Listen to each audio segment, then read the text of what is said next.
ಆಲ್ಕೋಹಾಲಲ್ಲಿ benefit ಸ್ವಲ್ಪ ಇದ್ದರೆ harm ತುಂಬ ಜಾಸ್ತಿ. ಫ್ರಾನ್ಸಲ್ಲಿ ವಾಸ ಮಾಡೋಂಥವರು ಈ ರೆಡ್ ವೈನ್ ತುಂಬ ಕುಡಿತಾರೆ, ಅವರಲ್ಲಿ ಹಾರ್ಟ್ ಕಾಯಿಲೆ ಕಡಿಮೆ. ಸ್ಮೋಕಿಂಗ್ ಅನ್ನೋದು one of the very major risk factors for heart disease.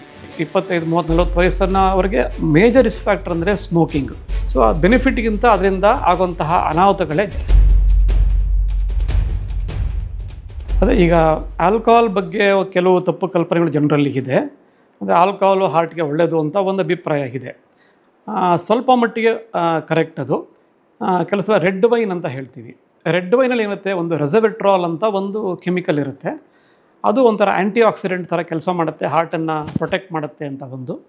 So ನಾವು ಕೆಲವು ಸಲ ಫ್ರೆಂಚ್ ಪ್ಯಾರಾಡಾಕ್ಸ್ ಅಂತ ಮಾತಾಡ್ತೀವಿ. ಅಂದರೆ ಈ ಫ್ರಾನ್ಸಲ್ಲಿ ವಾಸ ಮಾಡೋಂಥವರು ಈ ರೆಡ್ ವೈನ್ ತುಂಬ ಕುಡಿತಾರೆ, ಅವರಲ್ಲಿ ಹಾರ್ಟ್ ಕಾಯಿಲೆ ಕಡಿಮೆ. ಏನಕ್ಕೆ ಅಂತ ನಾವು ಪತ್ತೆ ಮಾಡೋಕ್ಕೆ ಹೋದಾಗ ಈ ಮೇ ಬಿ ರೆಡ್ ವೈನಲ್ಲಿ ಈ ಥರದ್ದೊಂದು ರೆಸವೆಟ್ರಾಲ್ ಅಂಶ ಇರುತ್ತೆ, ಅದರಿಂದ ಸ್ವಲ್ಪ ಮಟ್ಟಿಗೆ ಪ್ರೊಟೆಕ್ಷನ್ ಸಿಗುತ್ತೆ ಅಂತ ಒಂದು ಇದು.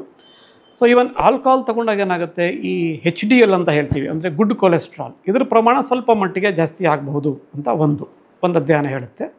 ಇದರಿಂದ ಒಂದು ಮಿನಿಮಲ್ ಬೆನಿಫಿಷಿಯಲ್ ಎಫೆಕ್ಟ್ಸ್ ಇದೆ. ಬಟ್ ಈ ಬೆನಿಫಿಟ್ಗೋಸ್ಕರನೇ ಆಲ್ಕೋಹಾಲ್ ತೊಗೊಳಕ್ಕೆ ಶುರು ಮಾಡೋ ಅಭ್ಯಾಸ ತುಂಬ ಕೆಟ್ಟದ್ದು. ಯಾಕಂದರೆ ಆಲ್ಕೋಹಾಲಲ್ಲಿ ಬೆನಿಫಿಟ್ಟು ಸ್ವಲ್ಪ ಇದ್ದರೆ ಹಾರ್ಮ್ ತುಂಬ ಜಾಸ್ತಿ. ಆಮೇಲೆ ಅದರಲ್ಲಿ ಒಂದು ಲಿಮಿಟಲ್ಲಿ ಬೆನಿಫಿಟ್, ಯಾವಾಗ ಬರೀ ಒಂದು ಡ್ರಿಂಕ್ ತೊಗೊಳ್ತೀರಿ ಅಂದರೆ ಬೆನಿಫಿಟ್ ಇದೆ, ಆ ಲಿಮಿಟಲ್ಲಿ ಇರೋದಕ್ಕೆ ಸಾಧ್ಯವಿಲ್ಲ.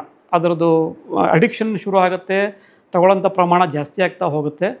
ಸೊ ಆಲ್ಕೋಹಾಲ್ ತಗೊಳ್ಳೋ ಪ್ರಮಾಣ ಜಾಸ್ತಿ ಆಯ್ತು, ಅದಕ್ಕೇ ಅದು ಹಾರ್ಟ್ ಮಸಲ್ನ ವೀಕ್ ಮಾಡುತ್ತೆ, ಮತ್ತು ಬೇರೆ ಬೇರೆ ಸೈಡ್ ಎಫೆಕ್ಟ್ಸ್, ಲಿವರನ್ನು ಹಾಳು ಮಾಡುತ್ತೆ, ಈ ಥರ ಬೇರೆ ಬೇರೆ ಸೈಡ್ ಎಫೆಕ್ಟ್ ಸ್ಟಾರ್ಟ್ ಆಗುತ್ತೆ. ಸೊ ಅದರಿಂದ ಓವರಾಲ್ ನಾವು ಈ ಒಂದು ಸಣ್ಣ ಬೆನಿಫಿಷಿಯಲ್ ಎಫೆಕ್ಟಿಗೆ ಆಲ್ಕೋಹಾಲ್ ತಗೊಳ್ಳಿ ಅಂತ ನಾವು ಯಾರಿಗೂ ರೆಕಮೆಂಡ್ ಮಾಡೋದಿಲ್ಲ. ಸೊ ಆ ಬೆನಿಫಿಟ್ಗಿಂತ ಅದರಿಂದ ಆಗುವಂತಹ ಅನಾಹುತಗಳೇ ಜಾಸ್ತಿ. ಇದು ಆಲ್ಕೋಹಾಲ್ ಬಗ್ಗೆ. ಎರಡನೇದು ಸ್ಮೋಕಿಂಗ್ ಅನ್ನೋದು one of the very major risk factors for heart disease. So ನಾವು ನೋಡೋಂಥ ಹಾರ್ಟ್ ಅಟ್ಯಾಕ್ ಪ್ರಮಾಣ ಸ್ಮೋಕರ್ಸಲ್ಲಿ ತುಂಬ ಜಾಸ್ತಿ. ಸ್ಮೋಕರ್ಸ್ ಕಂಪೇರ್ ಮಾಡಿದಾಗ ಸ್ಮೋಕಿಂಗ್ ಮಾಡೋರಿಗೆ 3-4 ಪಟ್ಟು ಜಾಸ್ತಿ ಹಾರ್ಟ್ ಅಟ್ಯಾಕ್ ಆಗೋ ಚಾನ್ಸಸ್ ಇರುತ್ತೆ. ಸ್ಪೆಷಲಿ ನಾವು ಯಂಗ್ಸ್ಟರ್ಸ್ ನೋಡ್ತೀವಿ, 25-30-40 ವಯಸ್ಸನ್ನವರಿಗೆ ಮೇಜರ್ ರಿಸ್ಕ್ ಫ್ಯಾಕ್ಟರ್ ಅಂದರೆ ಸ್ಮೋಕಿಂಗ್. ಅವರು ತುಂಬ ಹೆವಿ ಸ್ಮೋಕರ್ಸ್ ಆಗಬೇಕಲ್ಲ, ದಿನಕ್ಕೊಂದು 4-5 ಸತಿ ಸಾರ್ ಅಂದ್ರೂ ಅದರಲ್ಲಿ ಅವರ ರಿಸ್ಕು ಜಾಸ್ತಿ ಆಗುತ್ತೆ.